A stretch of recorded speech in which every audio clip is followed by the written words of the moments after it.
Assalamualaikum warahmatullahi wabarakatuh. Waalaikumsalam warahmatullahi wabarakatuh. Sebelum memulai pelajaran, silakan ketua kelas untuk memimpin doa terlebih dahulu. Silakan. Sebelum pelajaran, marilah kita berdoa bersama-sama. Berdoa dimulai. Bismillah.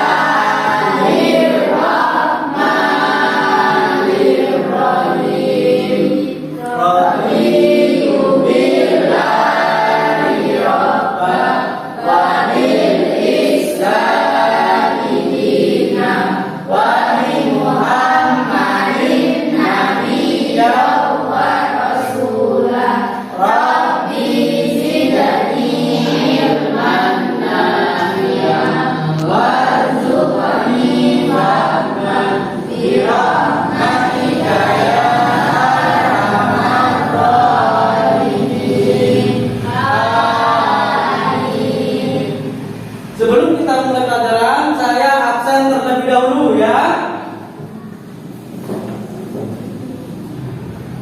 Ahmad Fajar Dia, Aliatul Lutfia, Alisya Salsabila, Anggun Saputri, Iana Marsala, Kaisa, Nahbatus Zahra. Kemana? Sakit izin ya. Nah bagus, kemarin saya sudah bilang kalau ada yang tidak masuk harus izin. Bagus. Hari ini kita akan belajar tentang P5PPRA.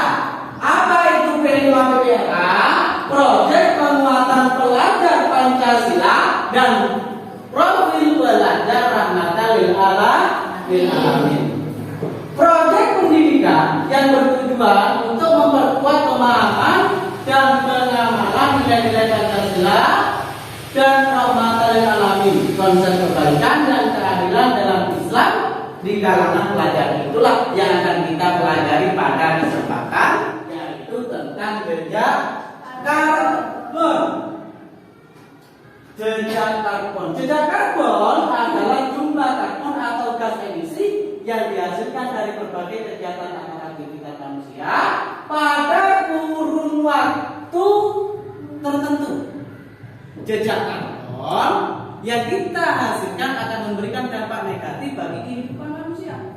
Itulah yang akan kita pelajari saat ini. Apa saja sih jejak karbon? Apa jejak emisi itu apa saja? Nah, sebelum kita mempelajari lebih lanjut, saya akan kasih sebuah artikel kepada kalian untuk kalian baca. Ini adalah artikel tentang jejak karbon yang ada di dunia, khususnya yang ada di Indonesia. Nah, akan bisa baca.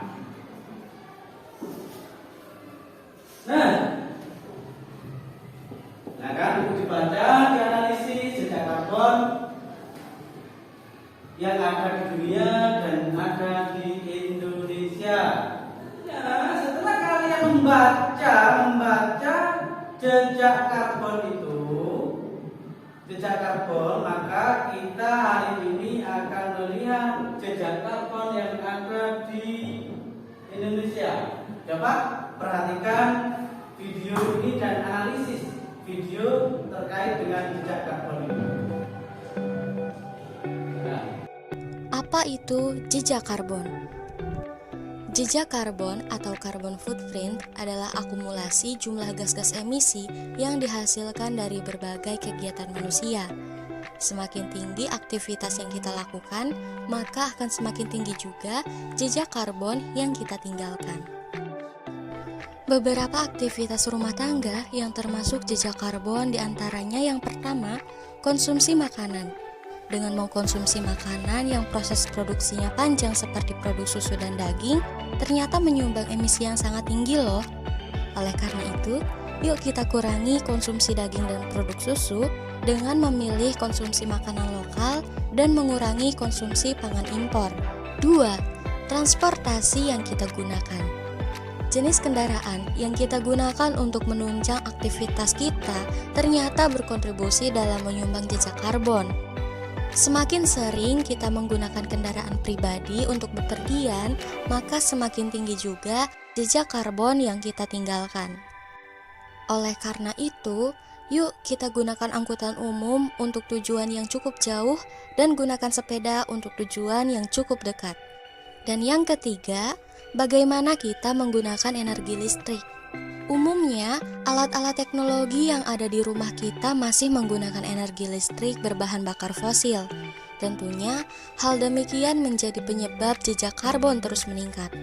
Untuk itu, menggunakan listrik secara bijak dengan mematikannya saat tidak digunakan sangat membantu mengurangi jejak karbon. Jejak karbon yang dihasilkan oleh aktivitas manusia menyebabkan konsentrasi karbon dioksida di atmosfer terus meningkat, yang berdampak pada perubahan iklim atau pemanasan global. Lindungi hutan memiliki karbon kalkulator bernama Imbangi. Dengan Imbangi, kita bisa menebus karbon yang kita hasilkan dengan menanam sejumlah pohon sebagai penyerap karbon. Video terkait jejak karbon, yang mana dalam video tadi kita akan mengetahui penggunaan jejak karbon itu ada dalam penggunaan yang pertama tadi adalah penggunaan kendaraan yang menggunakan bahan bakar fosil. Apa itu bahan bakar fosil? Seperti bensin, seperti solar dan gas. Proses pembakaran bahan bakar di atas akan menimbulkan jejak karbon, ya kan? Dengan bepergian menggunakan kendaraan pribadi, kita berkontribusi untuk menghasilkan lebih banyak gas emisi. Gas emisi itu disebut dengan CO2. Jadi, apalagi jika kita terjebak macet, mesin kendaraan akan menjadi panas dan melepas gas emisi ke udara semakin banyak.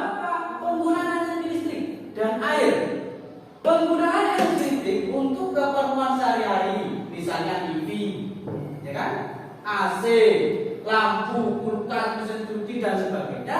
Itu jika penggunaannya itu tidak berbanding lurus, maka hal itu juga mengakibatkan jejak karbon yang banyak. Ketiga, makanan, konsumsi makanan. Makanan yang kita konsumsi ternyata juga menjadi salah satu sumber gas emisi, terutama jika makanan tersebut berpotensi menjadi gunungan sapi. Misalnya, kita memakan daging sapi, jejak karbon yang dihasilkan itu sangat tinggi karena daging sapi itu merupakan salah satu penghasil gas emisi terbesar di dunia. Itulah mengapa jejak karbon yang ada di dunia ini semakin hari semakin banyak. Untuk mengetahui jejak karbon yang ada di sekitar sekolah kita, marilah kita belajar di luar guna menganalisis apa saja yang ada di sekolah kita. Ya, jejak karbon apa saja yang ada di sekitar sekolah kita. Ayo kita analisis sekarang. Kita belajar di luar. Setelah itu kita nanti akan kembali lagi dan akan menganalisis jejak karbon yang ada di sekitar sekolah kita. Jadi di sini sudah Bapak bentuk 3 kelompok. Kelompok pertama, kelompok kedua, dan kelompok ketiga.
kita. Maka dari banyaknya jejak karbon yang sudah kita temukan di sekitar madrasah kita, maka kewajiban kita adalah mengurangi jejak karbon itu sehingga udara dan seluruh sekitar madrasah kita itu menjadi bersih. Baik, silakan untuk kelompok satu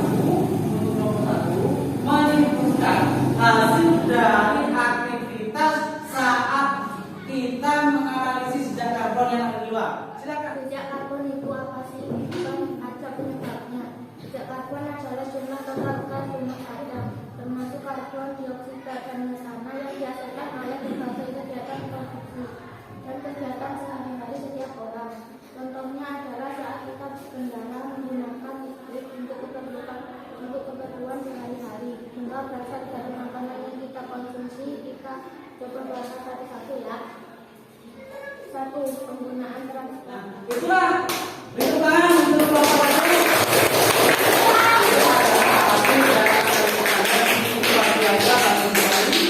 Berarti kita sudah paham terkait jejak karbon yang ada di sekitar madrasah kita. Selanjutnya kelompok 2 itu akan menjelaskan, ya, tadi akan menjelaskan bagaimana sih cara mengatasinya. Nah, silakan kelompok 2 untuk menjelaskan. Tadi kita misalkan untuk membantu jejak karbon. Tentunya kita nggak bisa menghentikan pada penggunaan listrik sama sekali nggak berkendara dan menyantap produksi makanan kalian. Tapi kita bisa menjadi konsumen yang lebih bijak dan tidak berlebihan untuk membantu mengurangi jejak karbon.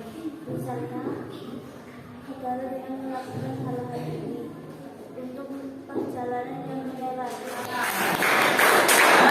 Kesimpulan kita pada kesempatan kali ini adalah yang pertama, jejak karbon yang ada di sekitar kita itu yang pertama tadi adalah kendaraan bermotor, pemakaian kendaraan bermotor setiap hari.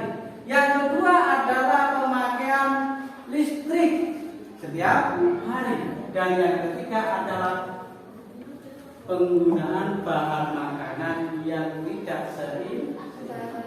Jadi bisa apa sih untuk membantu mengurangi jejak karbon itu? Yang pertama, untuk perjalanan yang relatif dekat, misalnya kurang dari 2 kilo, coba deh untuk berjalan kaki atau bersepeda saja.